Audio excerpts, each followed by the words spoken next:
Bismillahirrahmanirrahim. Assalamualaikum warahmatullahi wabarakatuh. Terima kasih Om Bangkit sebagai MC ya, memberikan waktu ya, saya sebagai moderator. Jadi sudah dikenalkan, nama saya Muhammad Mulyadi, seniman alim muda pada Diskominfo Jabar. Salam sejahtera Bapak Ibu. Sampurasun. Sampai. Selamat pagi kepada para narasumber yang kami banggakan, serta kepada Bapak Ibu yang telah berkenan hadir di pagi hari ini dalam acara webinar Sandika Mania Series 36 dengan tema Government Transformation, membangun layanan publik yang akuntabel dan aman dengan teknologi blockchain. Nah, untuk penyemangat kali ini saya akan memberikan pantun untuk Bapak Ibu semua ya.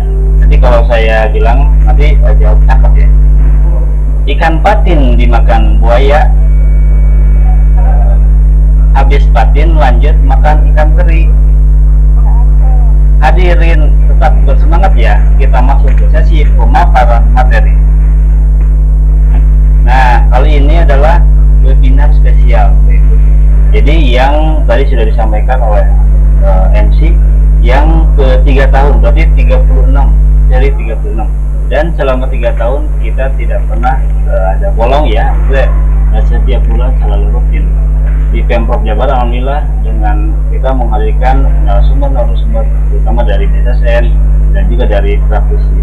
Nah, kali ini juga sebetulnya untuk yang registrasi kita sudah hampir 670 orang, walaupun mungkin sekarang yang baru gabung masih sebagian ya. Ini mungkin boleh Bapak Ibu yang saya sapa dulu ya. Kalau misalkan ini dari perangkat daerah Pemprov Jabar, itu boleh diberikan resen, silakan kasih resen, boleh siapa aja. Nah, 1, 2, 3, 4, 5 banyak ya yang hadir dari Pemprov Jabar, perangkat daerah. Dan juga kita juga mengundang dari Diskominfo Kota. Ada kalau Jabar itu ada 27 Kota. Ya, siapa nih teman-teman dari Kota yang hadir di sini, silakan berikan resen. Alhamdulillah nih udah banyak ya. Ada Purwakarta, ada Majalengka nih. Ada Majalengka juga. Alhamdulillah Bapak Ibu Diskominfo Kota juga sudah juga melakukan literasi digital atau security awareness melalui webinar seperti yang dilakukan oleh Pemprov Jabar. Kalau Majalengka ada apa? Support kami ya, seputar informasi dilakukan juga mungkin 3 bulan sekali ya. Ada juga tahu Sumedang tahu kami, pengetahuan informasi Kabupaten Sumedang. Alhamdulillah ada beberapa kota yang sudah melakukan webinar untuk juga pesertanya itu dari perangkat SKPD dari Kabupaten setempat. Nah, kita juga spesial untuk webinar ini kita mengundang Diskominfo se-Indonesia. Kita tadi sudah menggunakan Pak Kabid ya. Boleh memberikan resen dari siapa aja nih yang hadir dari Pemda Diskominfo se-Indonesia. Mungkin ada ya, ini ya dari banyak juga tadi yang hadir di Tangsel juga hadir, alhamdulillah nih dari Diskominfo Tangsel, ada dari Papua mungkin ada ya di sini ya. Nah, selanjutnya juga ada dari akademis ini, dari universitas, silakan boleh, atau SMA itu mungkin berikan resen siapa aja yang hadir di sini. Banyak sekali ya yang kita tidak bisa sebutkan sesuatu. Alhamdulillah teman-teman ini bukan hanya dari dari Jabar, tapi juga ada dari kota gitu ya yang hadir. Nah, Bapak Ibu nanti disimak ya, karena di sini akan nanti di akhir acara itu akan ada kuis. Nah, kuisnya itu pasti tidak jauh dari materi yang akan disampaikan oleh para narasumber. Bapak Ibu, saat ini memang banyak perusahaan ya atau developer di Indonesia yang telah membangun proyek dengan didasari teknologi blockchain. Hal ini pun dilakukan dengan maksud menyambut kesiapan perekonomian di sektor industri digital. Blockchain sendiri pada prinsipnya diciptakan untuk dapat melengkapi sistem perekonomian sehingga industri bisa beroperasi secara lebih efisien, lebih mudah digunakan, serta lebih transparan dan tentunya lebih aman. Hal ini ditandai dengan minat masyarakat Indonesia yang meningkat terhadap pertumbuhan aset kripto di belakang ini ya. Namun nyatanya masih banyak orang yang belum mengenal teknologi blockchain mendukung transaksi. Nah, oleh karena itu Pemprov Jabar sendiri mungkin akan menjadi provinsi pertama ya yang serius menerapkan teknologi rantai blok atau blockchain ini dalam sektor pelayanan publik. Pemerintah Provinsi Jawa Barat mungkin Bapak Ibu pernah sudah mempelajari dengan melakukan studi komparatif suaranya keluar ya? Negara Eropa Timur suaranya keluar ya? Teknologi blockchain sudah mengawal serangan cyber ini 2007 lalu. Tapi mereka baru melakukan establish itu menerapkan di 2012. Jadi 5 tahun. Ruangan dengan suara keluar mau berapa? Jadi Kang Emil sendiri Gubernur Jawa itu kemarin berkunjung ya, tadi sudah di pembukaan. Cuma nanti kalau saya ngomong saya keluar. Nah, Kang Emil juga sejumlah rangkaian padat 30 agenda Gubernur Emil membawa pulang beasiswa pendidikan bagi mahasiswa yang ingin belajar blockchain teknologi sekitar 2,3 miliar.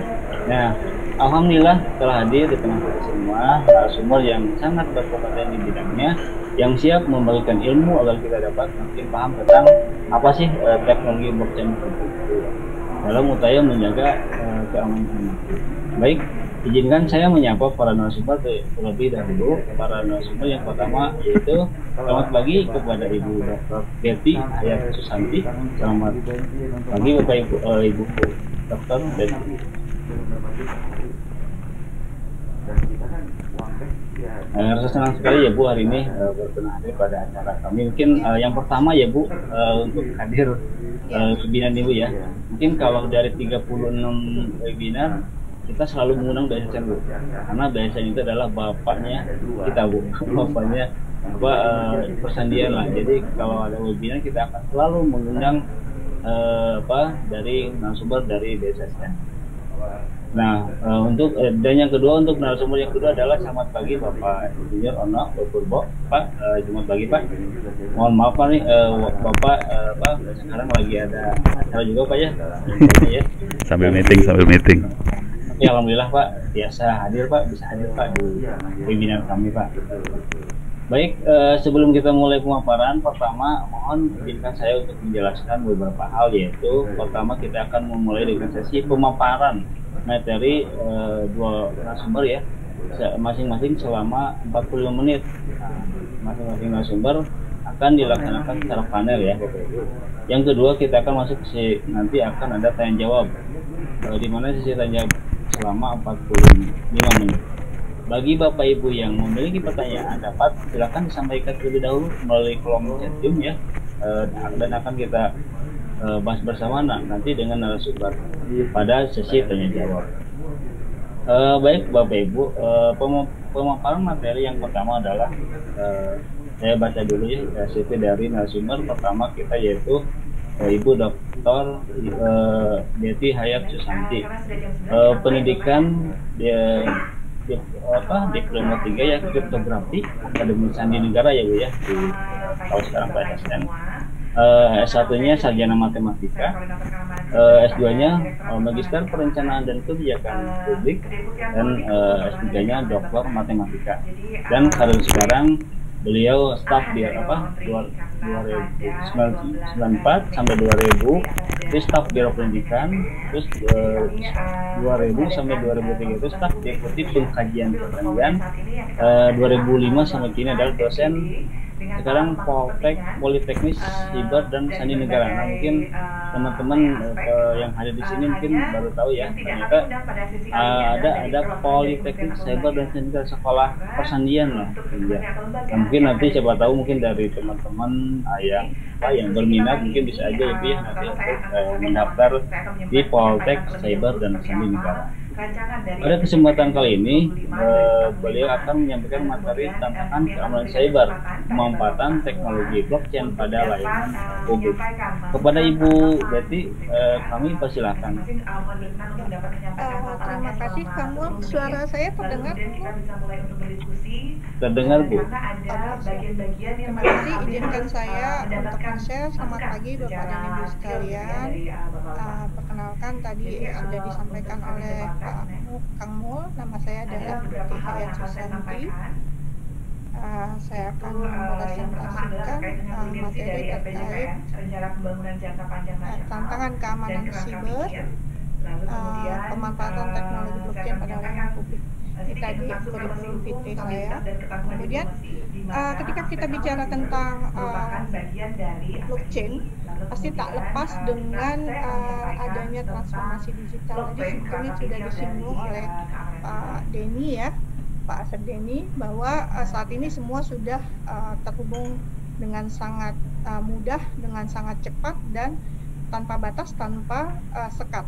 Nah, kalau kita bicara transformasi digital atau biasanya dia merupakan perubahan yang berhubungan dengan penerapan teknologi digital pada semua aspek kehidupan.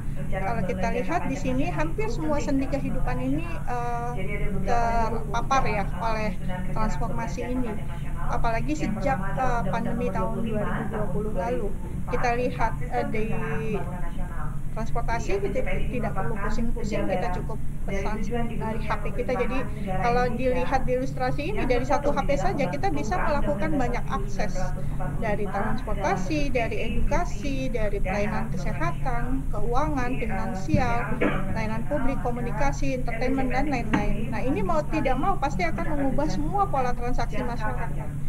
Di satu sisi menimbulkan kemudahan yang sangat baik karena kita tidak perlu keluar dari rumah untuk bisa mendapatkan semua layanan tersebut. Namun di sisi yang lain memang memunculkan masalah-masalah terutama yang berkaitan dengan sosial, kultural, dan memang dengan munculnya transformasi digital ini mendisrupsi fungsi-fungsi konvensional yang dahulu sudah berjalan ya. Misalnya kalau sekarang kita belajar ya cukup dengan ruang guru yang kita akses gitu, kita sudah bisa dapat masuk dalam kelas atau pembelajaran online, kuliah dan sebagainya. Itu memudahkan banyak hal, namun memang interaksi antar manusia menjadi sangat terbatasi. Nah, untuk outline paparan kali ini, yang pertama adalah mengenal blockchain, kemudian sejarah blockchain, tipe-tipe blockchain, prinsip kerja blockchain, kemudian aplikasi blockchain untuk pelayanan publik, kemudian juga saya mencoba untuk memotret blockchain di Indonesia dan tantangan keamanan siber serta masa depan blockchain ke depan. Dalam salah satu publikasinya, PricewaterhouseCoopers membuat kategorisasi dari transformasi digital menjadi 6 hal, yaitu blockchain, kemudian internet of things, robotic process automation, biotechnology, artificial intelligence, dan other technologies.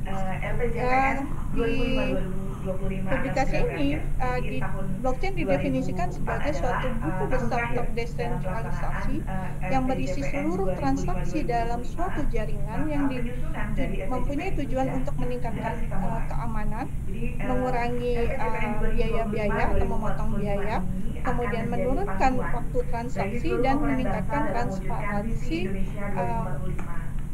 Sementara dia di satu sisi juga akan meniadakan kebutuhan terhadap penggunaan pihak ketiga ya, pihak ketiga terpercaya. Nah, kalau kita lihat di sini, jadi secara definisi blockchain adalah suatu struktur data ya yang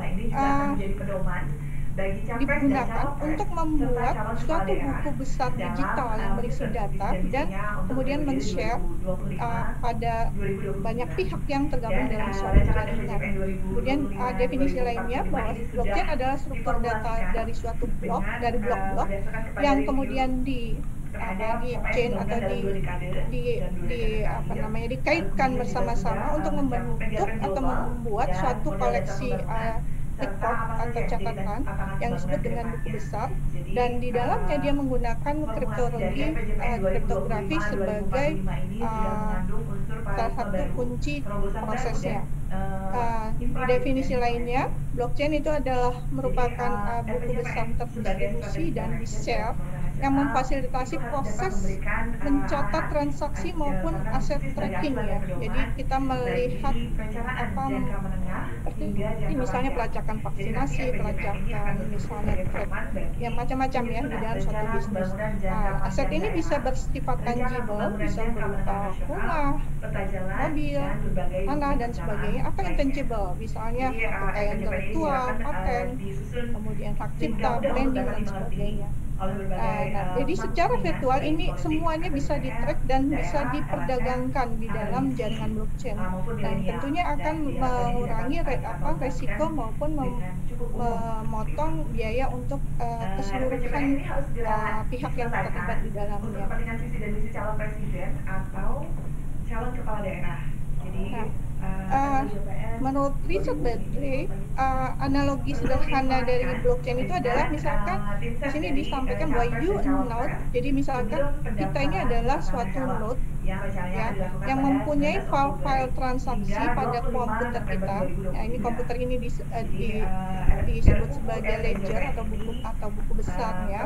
Kemudian ada dua orang akuntan pemerintah, ini yang seringkali disebut sebagai miners, istilah-istilah di blockchain. Mereka memiliki file yang sama ya. Artinya bahwa karena mereka memiliki file sama, berarti ini didistribusikan ya. Kemudian ketika kita mau melakukan transaksi, maka komputer akan mengirimkan email ke setiap akuntan tadi untuk menginfokan bahwa kita melakukan transaksi. Nah, masing-masing akuntan tadi mencoba untuk melakukan pengecekan secepatnya ya. Sehingga apa? Sehingga dari secepatnya mereka bisa memeriksa tadi transaksi yang kita lakukan, maka mereka akan dibayar gajinya dengan Bitcoin.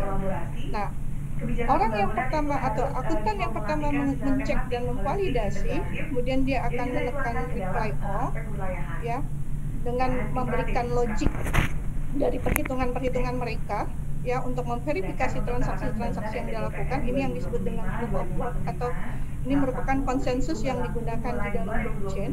Nah, setelah itu akuntan lainnya jika mereka menyetujui, maka kemudian seluruh dalam sistem ini akan mengupdate file-file tersebut. Nah, ini yang merupakan konsep dari teknologi blockchain ya. Jadi analogi sederhana proses kerja di dalam teknologi blockchain. Kemudian lanjut kita. Nah, kemudian ini salah satu CEO International Association for Trusted Blockchain, Mark Taverner, dia menyampaikan bahwa the blockchain is like a book. Jadi blockchain itu seperti buku. Halamannya itu dikasih angka, kemudian entry dari catatan tanah tadi itu tidak bisa diubah. Buku tersebut dipublikasikan dan semua orang bisa menyaksikannya, bisa melihatnya. Nah, karena buku tersebut disimpan di banyak tempat pada waktu yang sama dan tidak ada satupun yang bisa mengendalikan tadi seluruh node-node yang terlibat, maka siapapun itu tidak mungkin dia bisa meyakinkan bahwa oke, ini adalah versi yang benar dari yang palsunya gitu. Jadi artinya memang dijaga. Ini tidak mungkin bisa dipalsukan atau tidak mungkin bisa diubah karena memang sistem maupun teknologi yang digunakan di dalamnya. Nah, kenapa kita menggunakan blockchain? Yang pertama karena proses bisnisnya akan menjadi lebih sederhana. Kita tidak perlu pihak ketiga atau perantara. Kemudian waktu proses lebih singkat, biayanya otomatis lebih murah. Nah, kemudian sistem jaringan terdistribusi menjadikan sistemnya menjadi lebih aman dan tidak mudah untuk dihack karena semua memegang catatannya. Jadi kalau misalnya salah satu diserang ibaratnya, maka masih ada catatan-catatan di tempat-tempat lainnya. Kemudian data lebih aman karena disimpan dalam bentuk hash. Nah, di sini peran kriptografinya dilakukan. Jadi dengan hash ini yang dijaga adalah autentikasinya, bahwa data tersebut tidak bisa diubah, dihapus atau dikembalikan seperti semula. Kemudian kerahasiaannya juga lebih terjamin, jadi karena menerapkan kriptografi. Kemudian datanya juga mudah ditelusuri karena semua tercatat, jadi auditable, borderless ya, tanpa batas, dan mudah mengintegrasikan dengan sistem yang sudah ada. Kemudian kalau kita lihat timelinenya ya, sejarah blockchain itu mulai itu dari tahun 1991. Jadi ada dua ilmuwan, Stuart Haber dan Westcott, ya. Mereka mempublikasikan pekerjaan mereka atau paper mereka, riset mereka dalam kriptografi, di mana pekerjaan mereka itu menyatakan suatu rantai dari blok yang aman dengan menggunakan kriptografi, sehingga isi maupun waktunya itu tidak mungkin bisa diubah. Jadi memang dibuat satu sistem yang modelnya seperti itu. Kemudian tahun 1992 ini mulai dimasukkan Merkle tree, ya, di-upgrade jadi dari paper yang tahun 1991 sehingga menjadi lebih efisien lagi penggunaannya. Kemudian tahun 2000 Stephen Coase ini mempublikasikan teori terkait change yang secara kriptografis dia aman, ya. Kemudian tahun 2004 Hal Finney dia mengenalkan terkait sistem digital cash. Di tahun 2008 ini konsep distributed blockchain ini didokumentasikan oleh Satoshi Nakamoto. Jadi kalau kita lihat sejarahnya, mungkin orang yang tahunya blockchain itu ya si Satoshi gitu, padahal sebetulnya dia mulai dari tahun 91. Kemudian tahun 2009 Satoshi Nakamoto merilis white paper terkait Bitcoin. Tahun 2014 itu kelahiran dari blockchain versi 2.0. Kemudian tahun 2015 Vitalik Buterin ini membuat dan melaunch jaringan Ethereum, ya. Kemudian tahun 2016 Bitfinex dihack dan ada 120.000 Bitcoin yang dicuri di dalam proses hacking tadi. Kemudian di 2017 sistem berbasis elektrooptik itu di launch. 2018 Bitcoin ini 10 tahunnya, ya, 10 tahunnya Bitcoin. Kemudian 2019 Ethereum Network ini secara total sudah melebihi 1 juta transaksi per harinya. Kemudian 2020 Ethereum melaunch Beacon Chain untuk Ethereum versi 2.0. 2021 NFT atau non fungible tokens ini mulai populer, dan tahun 2002 Metaverse yang kemudian populer, ya, juga ini terkait dengan blockchain. Nah, ini berikut adalah beberapa tipe blockchain, ya, yaitu public blockchain, private blockchain, dan federated atau consortium blockchain. Jadi kalau kita lihat di sini nanti ada detailnya. Jadi untuk public blockchain ini dirancang untuk sepenuhnya terdesentralisasi tanpa ada satu individu atau pihak lainnya yang mengontrol transaksi mana yang dicatat di dalam blockchain maupun urutan pemrosesannya. Jadi ini memang benar-benar tanpa kendali, ya. Kemudian bersifat open source, siapapun bisa berpartisipasi baik sebagai pengguna, miner, developer maupun anggota komunitasnya. Kemudian juga lebih fleksibel, jadi siapapun bisa melakukan uji coba, perbaikan, dan hal-hal lainnya yang berhubungan dengan perkembangan blockchain tadi. Kemudian untuk verifikasi transaksinya ini dilakukan dengan metode konsensus seperti proof of work atau proof of stake dan beberapa konsensus lainnya. Untuk contohnya itu adalah Bitcoin, Ethereum, dan Litecoin. Yang kedua, tipe blockchain yang kedua itu adalah private blockchain. Ini tidak terdesentralisasi karena organisasi atau developer dapat mengendalikan penyebaran informasi maupun transaksi yang terjadi. Kemudian dia lebih cepat. Kenapa? Karena penggunanya lebih sedikit jika dibandingkan public blockchain. Otomatis waktunya juga lebih sedikit bagi network untuk mencapai konsensus, ya, sehingga dapat membuat transaksi jadi lebih cepat.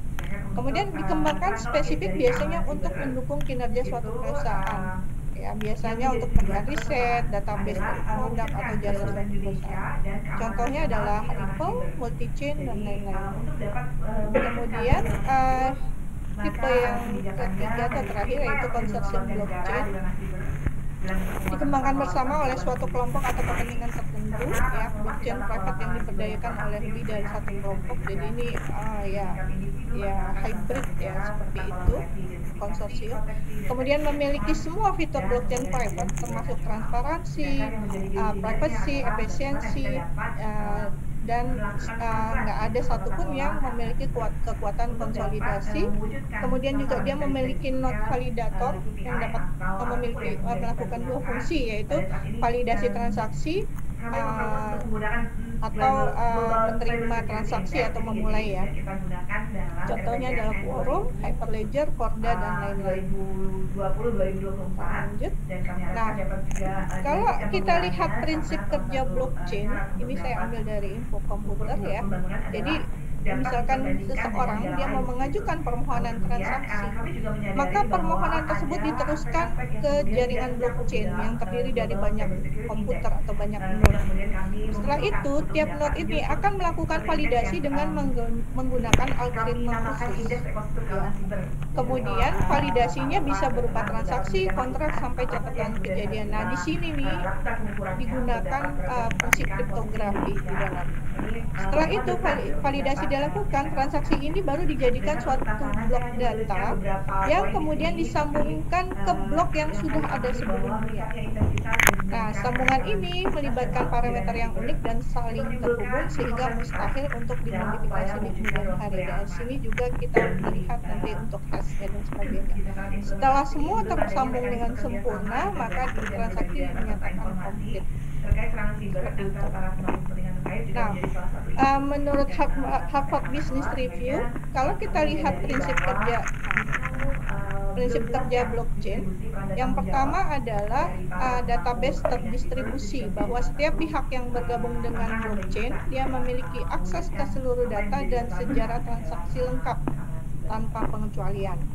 Nah, ini adalah bentuk transparansi murni dan mengadopsi sistem database terdesentralisasi. Jadi memang siapapun bisa mengecek transaksi yang ada di dalam database tersebut. Kemudian setiap pihak juga bisa memverifikasi tadi, ya, tanpa butuh pihak ketiga terpercaya. Nah, kemudian transaksi peer-to-peer. Jadi komunikasi akan transaksi terjadi antar pihak tanpa node perantara. Jadi setiap node mampu menyimpan dan meneruskan informasi ke node lainnya. Kemudian yang ketiga adalah transparansi tanpa pseudonimitas atau identitas palsu. Pengguna blockchain ini memiliki ID unik. Ya. Jadi dia dapat memilih untuk menyembunyikan identitas asli atau memunculkannya ketika melakukan transaksi. Jadi kondisi ini sebetulnya yang juga memunculkan satu sisi teknologinya bagus, aman, tapi juga menimbulkan kerawanannya. Ada trade-off-nya, yaitu apa? Ya, sekarang ini kejahatan di dunia siber ya sudah banyak menggunakan meminta pembayarannya dengan menggunakan Bitcoin, ya, karena tadi lacak dan sebagainya.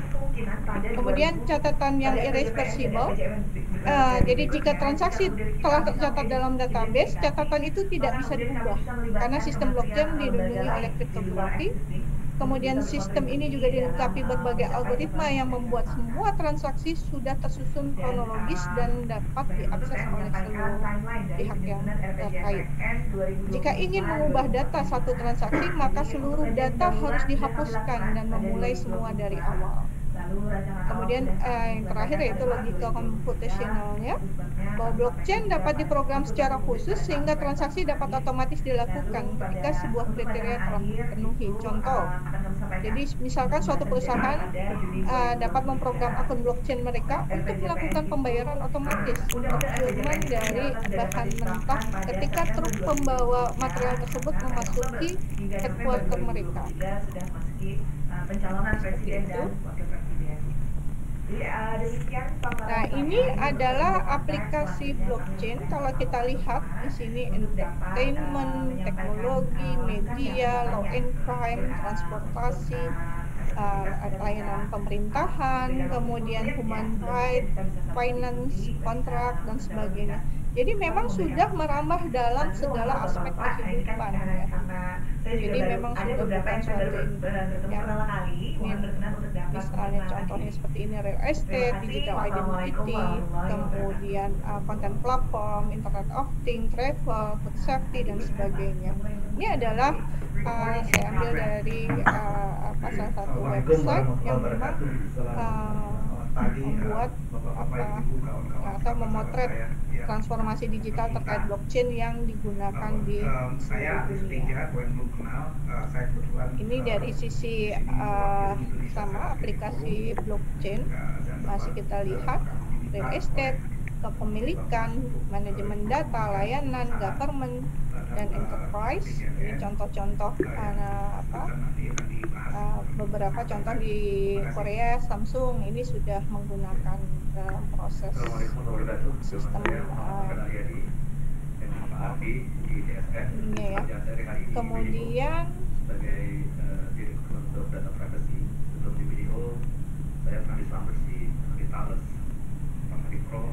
ini dalam masih hal yang sama dalam jaringan sosial, retail, kemudian layanan kesehatan, manufaktur dan sebagainya. Ini adalah contoh-contoh penggunaan blockchain di dunia ya. Government ini esensial, kemudian identification, mobile payment, asuransi ya, land registry dan sebagainya. Tadi sempat disampaikan oleh Pak Asep terkait apa yang mau dilakukan oleh Pemprov Jabar ya. Saya menyambut baik ya bahwa sudah mulai dicoba untuk menggunakan sistem blockchain di dalam penyelenggaraan layanan publik ya, Pak. Nah, kalau kita lihat peran blockchain bagi pemerintah, ada dua hal, yaitu berbagi sumber daya melalui buku besar tadi, ya, menggunakan kriptografi. Tujuannya adalah untuk membantu melindungi data sensitif warga negara.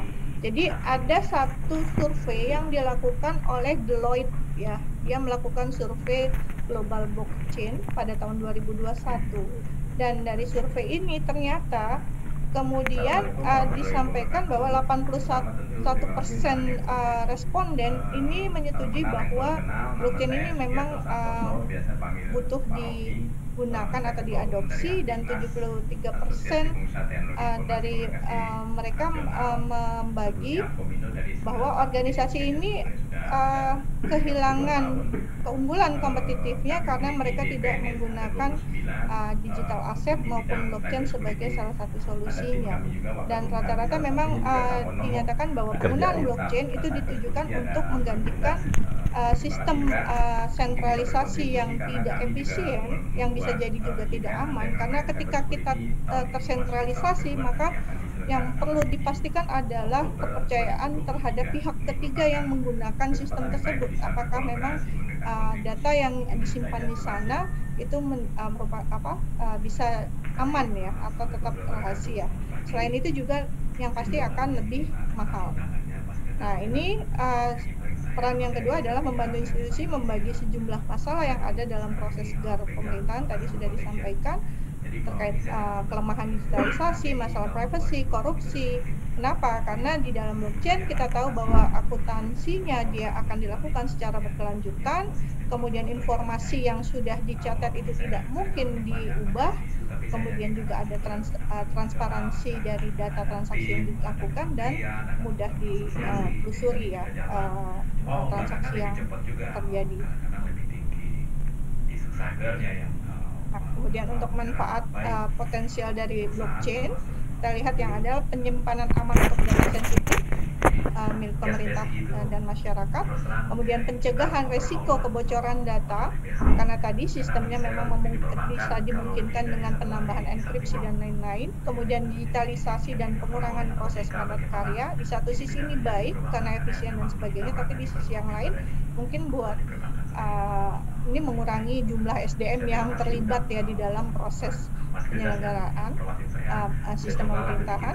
kemudian mengurangi biaya yang terkait dengan pengelolaan akuntabilitas, kemudian peningkatan transparansi dan pencegahan kasus korupsi, peningkatan efisiensi dan otomatisasi proses administrasi, kemudian juga mengurangi biaya dengan menghilangkan kebutuhan penggunaan pihak ketiga terpercaya tadi atau perantara, dan peningkatan kepercayaan dari warga karena transaksi yang dilakukan pasti dijamin transparan. Ada 8 kasus penggunaan blockchain ya, ini dari Pixeltrack saya ambil. Yang pertama yaitu adalah blockchain sebagai alat untuk memotong biaya ya. Jadi ketika blockchain digunakan di dalam pemerintahan, tentunya akan membantu menghilangkan kebutuhan untuk beralih dari penggunaan pihak ketiga terpercaya menjadi penggunaan sistem atau teknologi blockchain. Nah, ini akan signifikan sekali mengurangi biaya keseluruhan dan memberikan peluang investasi yang lebih banyak. Ya. Kemudian juga masyarakat juga akan merasa lebih baik atau feel secure ya, begitu mengetahui bahwa uang pajak yang mereka store itu dihabiskan untuk meningkatkan layanan daripada mereka membayar biaya yang tidak perlu untuk banyak perantara. Kemudian yang kedua itu penyimpanan rekaman yang tidak dapat diubah. Jadi di sini pemerintah mengumpulkan informasi, kita tahu bahwa untuk berbagai tujuan ya, statistik ya, pengawasan perbatasan, kesehatan masyarakat, pemantauan iklim, jaminan sosial, penegakan hukum dan lain-lain. Nah, sifat kekekalan catatan. Terima kasih banyak atas undangannya teman-teman semua. Terima kasih, selamat pagi. Saya Ono Purbo, saya temannya Pak Gilda sama Pak Hoki. Sekarang oh ya Pak Adi juga. Sorry. Oh ya teman loop semua lah. Udah kayak gitu ngamuk pada. Saya pada saat ini dikerjain sama teman-teman di Tangsel, suruh jadi wakil rektor di Institut Teknologi Tangerang Selatan. Kemarin kita mengadakan hacking competition dan cukup mengagetkan karena ternyata level SMA SMK ternyata anak-anak muda Indonesia itu ternyata keren banget. Konsentrasi hacker ada di Jawa Timur dan ada Jawa Tengah. Jakarta nggak ada, aman Jakarta. Jawa Timur parah. Tapi jago-jago banget. Minta maaf saya sambil webinar ini tentang blockchain di pemerintahan sama teman-teman di Kominfo Jawa Barat. Punten pisan. Siapa lagi? Habis. Perantaranya ini terpercaya. Bisa jadi dia agen tapi dia melakukan penipuan, jadi hanya mengumpulkan saja. Nggak ada ibunya. Yang mengerikan. Lain yang mau mendaftarkan sertifikat tanah tapi tidak proses pendaftarannya. Nah, sistem pendaftaran tanah berbasis blockchain ini akan mengurangi jumlah perantara dan membantu masyarakat untuk menghemat waktu maupun biaya. Selain itu juga mereka dapat melihat bahwa informasinya terverifikasi ya, tentang transaksinya maupun melacak semua perdagangannya. Jadi kalau kita lihat di gambar di sini landowners dia add rental agreement through land administration app atau online system. Jadi dia melakukan dengan sistem online, transaksinya divalidasi, diverifikasi di dalam blockchain di sini. Setelah itu ada bank ini kalau di luar ya ada bank pertanian di sini. Nah ini ada misalnya petani, dia bisa mengakses penggunaannya ya melalui app ataupun sistem online dan bisa aksesnya dengan bank maupun mikrofon. Nah ini si landowner dia melakukan penyewaan ke petaninya. Dan ini semua tercatat di sistem blockchain dan juga jadi semua pihak yang terlibat di dalamnya ini mereka pasti mempunyai catatan terkait transaksi apa saja yang mereka lakukan dan bagaimana kondisinya. Kemudian tadi juga sudah disinggung oleh Pak Asep Denny terkait e-voting berbasis blockchain. Jadi kalau kita lihat di dalam pemilu ya, baik yang digital maupun kertas, selalu ada kemungkinan seseorang memalsukan atau mengganggu jalannya pemilu. Nah, audit hasil pemilu biasanya terpusat dan tidak transparan. Dan ada kemungkinan ancaman serangan siber ya, baik dari dalam maupun luar negeri. Kemudian juga kita lihat bahwa mesin pemungutan suara elektronik dan pemeliharaannya, pencetakan, terus bagaimana pengorganisasian, proses perhitungan, ini membutuhkan banyak biaya, jadi tidak efisien. Nah, blockchain ini bisa menghadirkan transparansi ke dalam pemilu dengan meningkatkan keamanan dan verifikasi suara, memungkinkan juga partisipasi jarak jauh, jadi misalnya berbeda daerah, wilayah dan sebagainya, serta juga mengurangi biaya dalam menjalankan semua tahapan pemilu yang dilakukan. Kemudian dalam pengumpulan pajak, jadi dalam pengumpulan pajak tadi juga ada disinggung oleh Pak Asep Denny terkait smart contract. Ini bisa digunakan untuk mencocokkan data pajak dengan transaksi pendapatan dan kita menghitung pengurangan pajak jaminan sosial lainnya. Nah, ini tujuannya apa? Yaitu untuk meningkatkan efisiensi dan merampingkan seluruh proses pengumpulan pajak. Dengan sistem berbasis blockchain, ini kita secara otomatis bisa mentransfer gaji bersih dan pembayaran pajak ke penerima, sekaligus memastikan keamanannya. Jadi seorang pegawai dia tidak perlu lagi pusing-pusing memikirkan, ini pajaknya harus saya store kemana dan sebagainya. Kemudian pelacakan vaksinasi dan layanan kesehatan. Nah, di sini pemerintah dapat menggunakan blockchain untuk merekam data vaksinasi pada buku besar yang didistribusikan, ya. Sekolah, asuransi, penyedia medis, mereka bisa memvalidasi vaksinasi. Kemudian juga memungkinkan melacak seluruh penyebaran. Kalau seandainya misalnya terjadi diketahui ada yang terkena virus gitu ya, terdampak virus, maka kita bisa juga melacak ya. Ini salah satu manfaat blockchain ya, dia men-track ya. Kalau di kemarin kita pakai Peduli Lindungi itu saya juga salah satu cara untuk atau men-track proses virus itu dia di mana dan sebagainya, interaksi dengan siapa dan sebagainya. Nah, selain itu di dalam kesehatan, kalau di luar ini sudah banyak digunakan, ini juga untuk manajemen data catatan kesehatan, perlindungan data, genomik, dan pengujian di tempat perawatan. Jadi, kalau kita lihat di gambar, ini ada apotekernya, pasien, kemudian teknisi X-ray, dokter, analis datanya, dan policy makernya, dan semua terhubung di dalam satu sistem blockchain. Dan yang ketujuh adalah untuk validasi dokumen. Jadi blockchain di pemerintahan ini juga dapat membantu memvalidasi dokumen semua warga negara, menyimpan nilai hash dari dokumen tersebut, sehingga pemerintah memungkinkan pemerintah untuk menyediakan versi elektronik yang otentik dari dokumen tersebut kapan saja. Jadi kalau kita lihat di sini ada dokumen, kemudian record dokumen hash dan timestampnya di blockchain, kemudian muncul resepnya.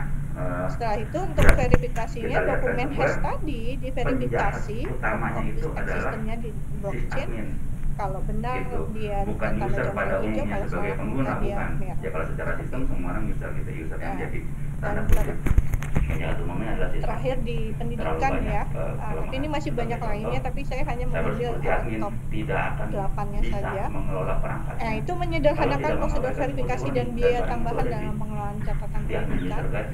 Di dalam contohnya ini misalnya dalam catatan siswa, kemudian penyimpanan file besar yang hemat biaya, misalnya kurikulum, materi dan sebagainya, kemudian matematika platform, penerbitan dan perlindungan hak cipta, atau pembayaran melalui cryptocurrency dan sebagainya. Itu misalnya pembayaran SPP-nya sudah menggunakan cryptocurrency. Nah, selain tadi kita lihat manfaat kemudian kasus yang muncul di dalam pemerintah, termasuk aplikasinya. Nah, ini juga ada keterbatasan blockchain di dalam penggunaan di sektor publik. Yang pertama adalah keterkaitan. Jadi dalam blockchain terdesentralisasi, data tidak dapat dihapus secara utuh. Tambahkan. Nah, teknologi tadi buku besar terdistribusi ini menyediakan kemampuan untuk memanipulasi Kalau kita tingkat kebalikan, sentralisasi dan memisahkan makanya informasi pertumbuhan publik dan traffic internasional pribadi. kita itu Nah, eksponensial, DLT hingga harus rata. digunakan untuk Dulu di mengaktifkan 2017 misalnya tuh kita 8 penghapusan terabit, informasi yang mereka 8 bersifat terabit. sensitif. Sekarang mereka Jadi mungkin memang waktu itu mereka expect ini mungkin salah sekarang satu sekitar keterbatasannya. 10-an, Jadi kita mungkin sekarang udah maka puluhan gitu. muncul tipe-tipe blockchain Jadi, lainnya juga karena hal ini. Kalau mau Kemudian dirangkum mungkin gangguan. Jadi badan kita ada di kebanyakan Indonesia, orang otak kita mengasosiasikan 90% ada di luar. blockchain itu Dan dengan itu Bitcoin. pelakunya mulai Nah, dari ketika kita memisahkan startup ide sampai blockchain kementerian dari mata lembaga. Ya, uang kalau digital, swasta kemudian kita oke lah, menjelaskan masih bagaimana tanda kutip bisa teknologi dimengerti. dapat digunakan Ingin untuk ikut mempromosikan berkelanjutannya, tata oh, kelola yang lebih dengan efektif. tapi waktu pemerintah Kemudian melakukan skalabilitas. Jadi di dalam Kenapa? skalabilitas Kita itu tidak yang public utama cloud. adalah tantangan Kalau di summary, konsumsi jadi 5. energi dan 5 pejabat Google, skalabilitas. Microsoft, Apple, Ya, Facebook, ini menyebabkan IBM, blockchain itu Amazon, terutama di sektor bahkan publik ya, itu terbatas cakupannya. Itu Kenapa? Karena kayak ada gitu, masalah makin lama karena makin baru, dia kita harus makin dicek baru. dan sebagainya, jaringannya Enggak, juga satu siapapun mau keluar tidak ada nggak bisa, pengaturannya susah ini, jadi nyambung. akan menjadi Dan kita lebih dalam proses itu lama juga dan juga mengalami butuh banyak resource yang sangat besar. Kemudian kerentanan dalam penggodaannya. Jadi ini blockchain menghilangkan kebutuhan akan otoritas pusat. Ini kalau kita bicara yang desentralisasi. Namun sistem hybrid seperti DLT ini lebih rentan karena karena tingkat sentralisasinya. Jadi agar bisa berfungsi itu harus diuji secara ketat sebelum digunakan. Kemudian penyimpanan data yaitu karena data ya blockchain otomatis karena terhubung semua butuh database besar untuk menyimpannya. Nah, sebagian data itu juga digandakan di berbagai departemen atau lembaga. Nah, blockchain memastikan setiap orang atau pihak yang tergabung di dalam jaringannya untuk memiliki akses ke data yang sama. Nah, ini yang menyebabkan kebutuhan terhadap penyimpanan data itu menjadi sangat besar. Tanda kutip diabaikan. Kita lanjut ke berikutnya yaitu terkait blockchain di Indonesia. Jadi kalau kita lihat blockchain di Indonesia, yang diabaikan keselamatan sama keamanan. perkembangan blockchain di Indonesia ini kita lihat bahwa Ditjen Bea Cukai ini menerapkan platform blockchain Travelers. Tujuannya apa? Untuk melacak dan berbagi informasi posisi kontainer yang lebih akurat dan relevan. Tiba-tiba milih tiket Ya, yang kita bisa ambil dari ini. Lanjut. Kemudian ada juga kolaborasi PT Telkom dan PT Bepah Karya Indonesia atau Bepah Kopi. Ini Menggunakan blockchain di Metaverse untuk penelusuran kopi dari proses produksi sampai menjadi produk kopi siap dikonsumsi. Nah, di sini konsumen Bepah Kopi ini bisa melakukan penelusuran mulai dari benih kopinya, waktu panennya, distribusi produk hingga membeli produk kopi dalam bentuk NFT ya, yang dapat diredeem menjadi kopi fisik di Metaverse beserta Telkom maupun Indonesia ini. Kemudian Bank Permata ya, Permata Trade Finance ini juga menerapkan teknologi blockchain untuk transaksi surat kredit berdokumen dalam negeri. Ya, ini tujuannya ada dua pilar kunci, digitalisasi pembuatan dan pertukaran dokumen BDR antara PT United Tractors Tbk dan PT United Tractors level organisasi kementerian lembaga perusahaan, karena konsep ini menurut saya applicable untuk semua level. RSBP Batam ini juga menerapkan platform berbasis public health blockchain integrasi strategi, kemudian sama budaya. Kemudian muncul diskusi duluan mana nih, budaya dulu atau integrasi strategi dulu? Bagaimana mungkin membuat ini adalah beberapa aplikasi kalau pola pikirnya masih bermasalah, itu basic logiknya ya, gitu ya. Dan 2007 tax payment application. dulu Kemudian ini ada investasi kripto di DeFi ya. Kami mendeklarasikan Hari Kebudayaan Keamanan Informasi, Hari Kesadaran Keamanan Informasi. Setelah 10 tahun dievaluasi, ternyata sadar dan melakukan dua hal berbeda. Makanya kita lihat orang Indonesia tapi banyak yang pakai motor, yang naik motor pakai helm didengkul gitu ya. Kemudian akhirnya 2018 kami ganti jadi Hari Kebudayaan Informasi. Nah, supaya ini adalah landscape blockchain di Indonesia. Kita lihat sudah banyak sebetulnya penerapan blockchain di Indonesia. Kita ya, lihat di ada ratusan produk solusi service framework yang kalau Bapak Ibu mau saya punya mungkin beberapa 3 gitu dokumen PDF doang.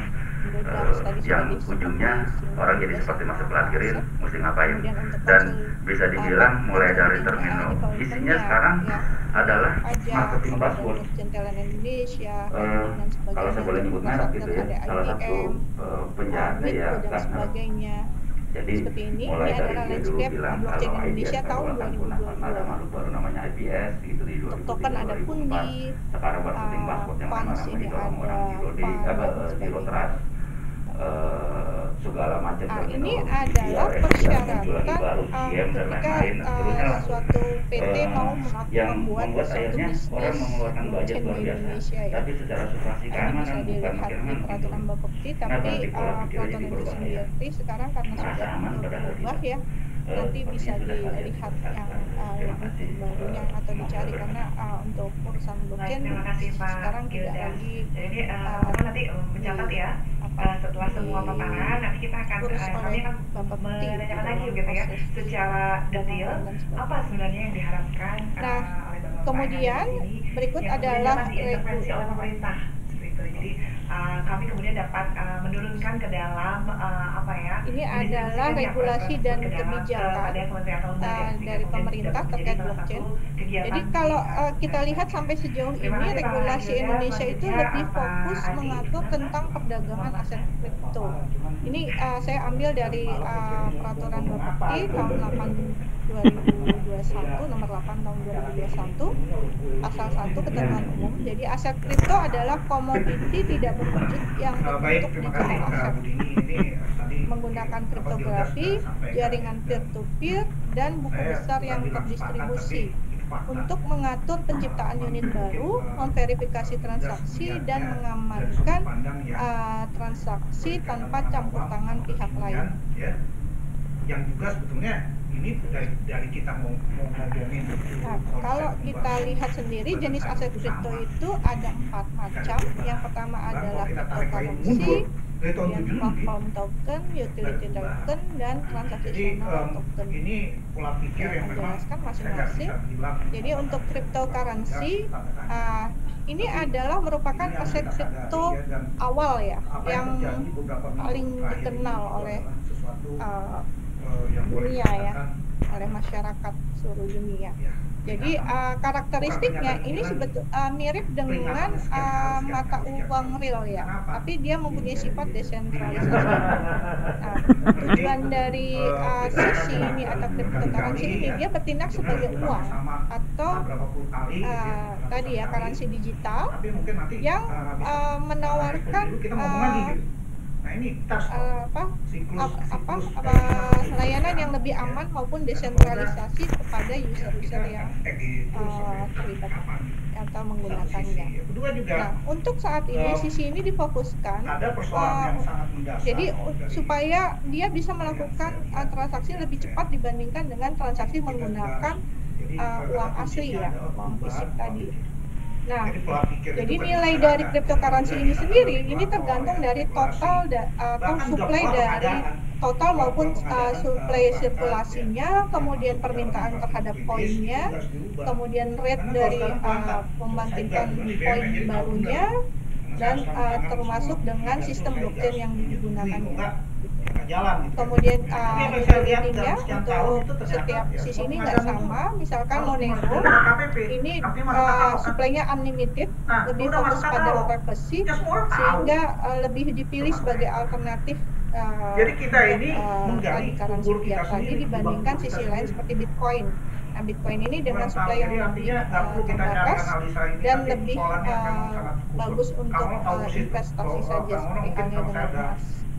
Nah, terus sisi ini, jadi walaupun dia tidak dilindungi oleh pemerintah ya, Gua kagak darah tinggi gua sekarang. backup oleh pemerintah, tapi dia di backup oleh jaringan peer-to-peer ya,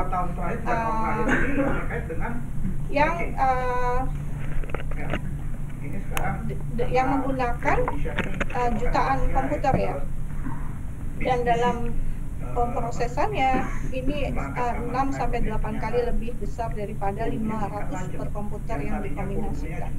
Nah, ini ada beberapa negara seperti Venezuela dan Rusia, ini mereka malah melaunch sisi sendiri yang memang di backup oleh mereka. Tujuannya apa? Adalah untuk mengkapitalisasi penggunaan dari blockchain itu sendiri. Contoh dari sisi misalnya Bitcoin, Monero, Dash, Zcash, Bitcoin Cash. Kemudian yang berikutnya yaitu platform token. PT ini didesain sebagai platform untuk desentralisasi, project desentralisasi lainnya. Di dalam PC ini menggunakan teknologi blockchain ya untuk membuat atau membangun database yang terdistribusi pada seluruh komputer ya. Dan tujuannya adalah untuk mengatasi keterbatasan dari server tradisional. Nah, ini database-nya nggak bisa di-shutdown atau rusak ya, selama komputer tadi kontribusi terhadap setiap transaksi di sini. Kenapa? As long as the computers are contributing to it as every transaction required. Karena setiap transaksi ini dia butuh komputer yang berbeda untuk memverifikasinya dan menghilangkan sembarang inkonsistensi. Dan PT seperti Ethereum ini juga dia menggunakan layer teknologi yang disebut dengan smart contract ya, itu merupakan suatu komputer code yang harus dipenuhi ya untuk melengkapi transaksinya. Kemudian nilai dari PT meningkat dengan peningkatan penggunaannya oleh crypto aset lainnya. Pelajaran mahal udah kita lalui dalam contohnya adalah Ethereum Classic, Neo, EOS, kemudian ekonomi. Kemudian utility token atau UT ini disebut sebagai protokol tokens. Ini menotasikan decentralized service atau layanan desentralisasi atau unit desentralisasi, yang unit dari layanan desentralisasi yang dapat dibeli, dijual maupun dikumpulkan atau dimiliki. Ya, sama halnya dengan service token lainnya, PT ini dapat di exchange ya untuk spesifik service like distributed storage, video game currency dan sebagainya. UT maaf ini. Contohnya adalah Golem, Song, Siacoin, Omisgo dan Augur. Nah, di sini ada pernyataan bahwa tidak sama dengan sisi utility token ini, dia tidak tergantung secara langsung pada blockchain ya. Jadi dia tergantung pada satu platform yang disebut dengan ERC20. Kita jangan bicara hanya benefit, manfaat. Kemudian ada transaksional token. Kita tahu bahwa kerja nantinya. institusi keuangan maupun bank itu akan sangat lambat ketika mereka juga kita harus bicarakan ke masyarakat di sisi positif menyelesaikan cross border payment ya. Nah, ini tergantung pada teknologi yang difasilitasi oleh SWIFT yang di dalamnya ada 6 pihak yang berbeda dan juga persyaratan KYC dan AML. Oke, ini kalau kita lihat di TT ini ada contohnya. Kalau yang berbasis blockchain itu adalah Ripple dan Stellar, sementara yang berbasis IoT adalah EOTA dan Chain. Nah, sekarang jadi kewaspadaan itu harus dibenamkan, jadi bagian dari budaya sadar keamanan digital. Kemudian kita lanjut pada regulasi dan kebijakan keamanan siber sektor perdagangan aset kripto.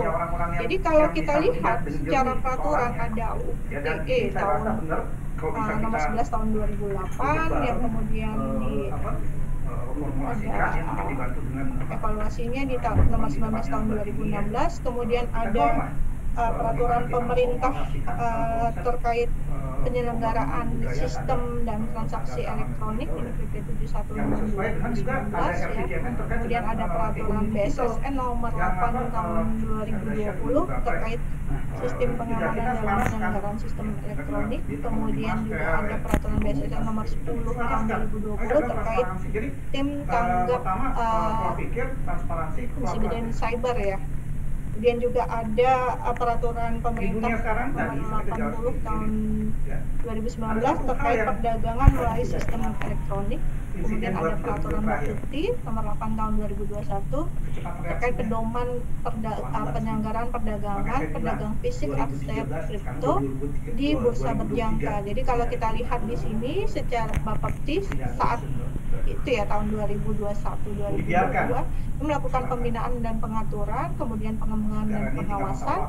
Di dalamnya ini ada ekosistemnya, adalah pengelola tempat penyimpanannya, ada bursa berjangka, kemudian ada lembaga clearing dan pedagang aset kripto. Jadi pedagang aset kripto ini akan melaporkan penyimpanan aset kriptonya kepada pengelola tempat penyimpanan, kemudian juga penyimpanan dana ke lembaga clearing dan melakukan transaksi bolak-balik ya dengan bursa berjangka terkait pengawasan maupun pelaporan. Sementara dari pengelola tempat penyimpanan ini akan melaporkan saldo dan mutasi aset kripto, dan dari lembaga clearing akan melaporkan saldo dan mutasi dana. Melihat persoalan dari helikopter view, mudah-mudahan bisa dilihat sama. Untuk pengaturan keamanan informasi pada sistem elektronik dalam perdagangan aset kripto, peraturan Bapepti nomor 8 tahun 2021, kita lihat bahwa bursa berjangka ini memiliki sistem elektronik untuk pengawasan pelaporan tadi ya.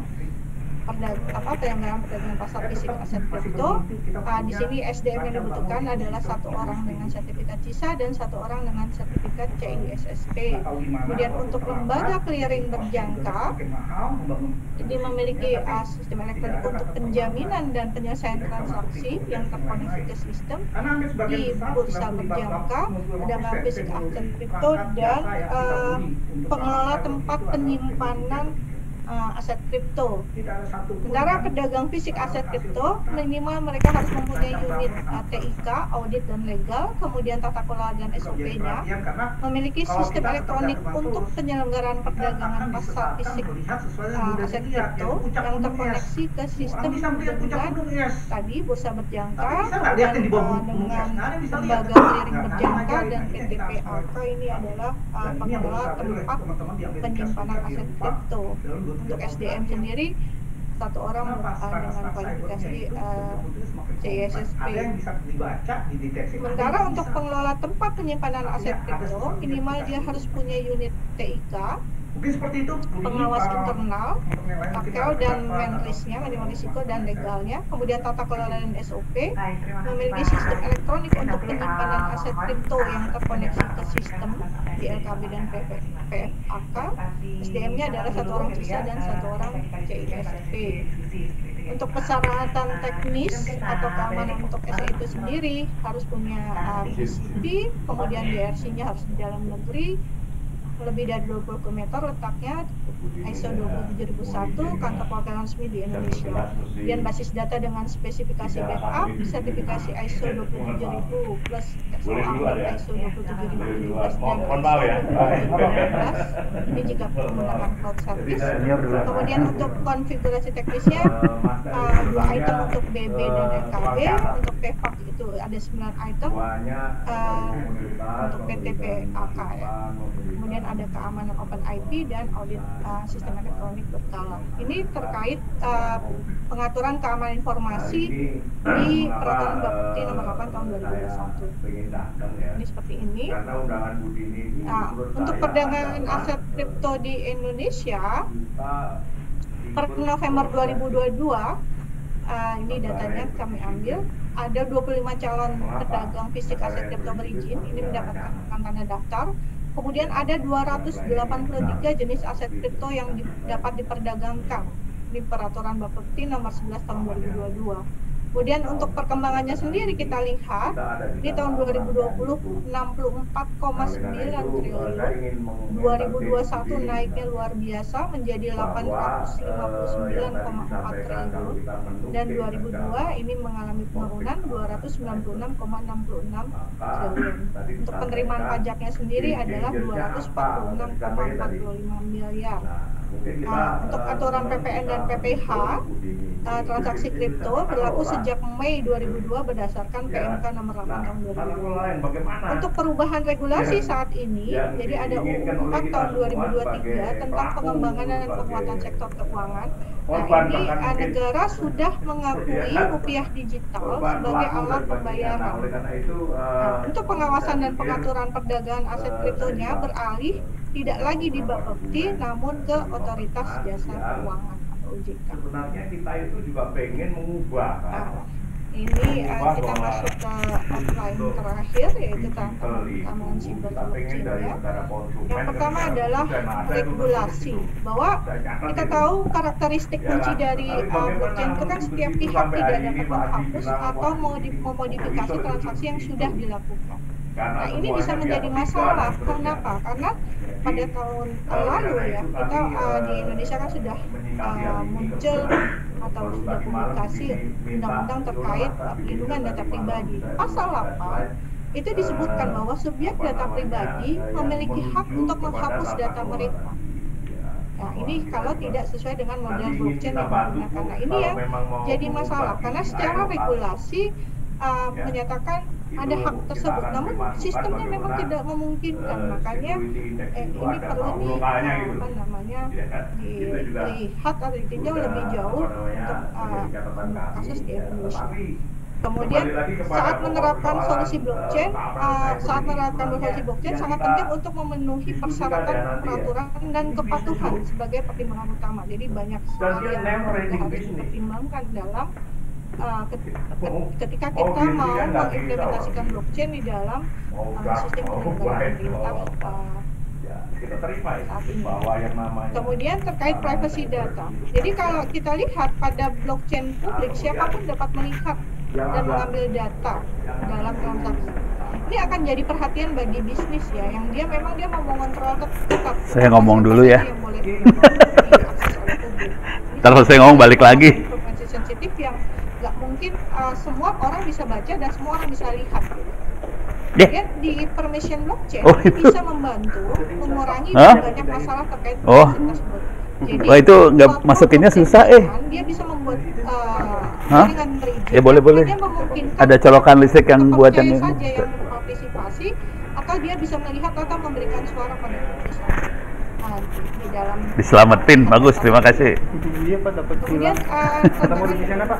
Situ aja, boleh. Skalabilitas. Jadi karena transaksi terlibat di setiap node, peningkatan transaksi dapat menyebabkan masalah dengan ukuran blok. Akan memperlambat validasi. Kenapa? Karena volume lalu lintas yang tinggi ini pasti akan mempengaruhi kecepatan. Terima kasih banyak. Kemudian ada kebutuhan terhadap ini masih muda-muda udah staf Bappenas apa gimana sih? Iya Bapak. Mualah.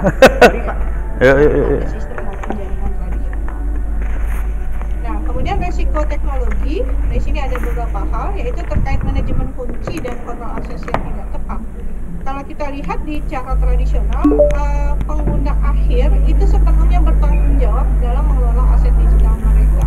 Kemudian kunci pribadinya dipetakan dengan kepemilikan pengguna sehingga akses tidak sah atau pencurian kunci kriptografi ini bisa menyebabkan kerugian total dan tidak dapat diubah. Jadi kalau sekali kunci itu yang dimiliki oleh salah satu pihak itu hilang, ya otomatis apapun seandainya terjadi transaksi, pihak yang tadi itu